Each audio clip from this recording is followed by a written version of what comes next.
Well, soldiers in the Australian Army will have to wait 8 years for weapons that can defend us against the type of killer drones that Houthi rebels are firing in the Red Sea right now. And by the way, we don't even have those drones ourselves either.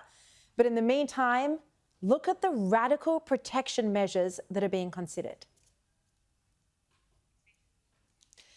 Eagles, the use of trained eagles and hawks, and this is according to the Australian newspaper.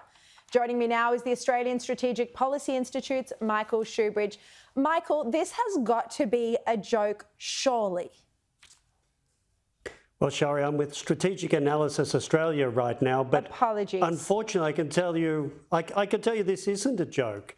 This looks like the real plan that the Army has to deal with drones, where they will study the problem for the next 6 years and finally start buying something after interminable study 6 years from now, which means our soldiers won't have anything to protect them against a threat that exists right now for a very long period of time.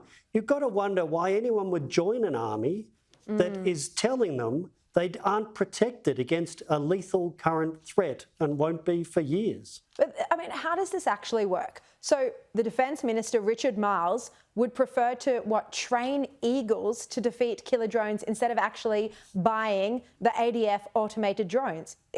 Is that the theory? Well, when armed drones first came along, Islamic State started dropping hand grenades from hobby shop drones onto American and other forces. Everyone started looking at the problem and someone said, hey, don't birds of prey catch things in the air? That's 2016, 2017. And the funny thing about birds of prey is they operate by themselves. So if you've got a swarm of drones coming at you, you'll need a flock of eagles. And no one has flocks of eagles because they don't flock. So it is a ridiculous potential solution to be thinking of here in 2024. And the worst thing about it is Australian companies make some of the most effective counter-drone systems on the planet. They're being used every day in Ukraine. This approach of studying the problem to death and never buying anything, think about it like this. I'm not going to buy any sun cream today because in 10 years there might be some better sun cream. The ADF needs protection from drones now. They should buy systems made by Australian companies that are doing the job in Ukraine. And not to mention that China has been investing in automated drones for decades now.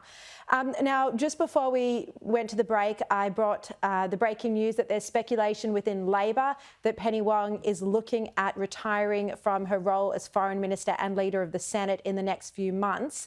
She has denied this. She said the reports are incorrect and she's perfectly happy as Foreign Minister. I understand you'd like to comment on this. Well, I think one point is everybody denies it until they announce it. So who knows what the truth is. But frankly, a reshuffle would be very good news if it included the defence portfolio, because neither Deputy Prime Minister Richard Marles nor Defence Industry Minister Pat Conroy has shown they can control the defence organisation, which is why we have this ludicrous situation on things like drones and counter-drones. So a reshuffle that changed the defence ministers would be good for our security.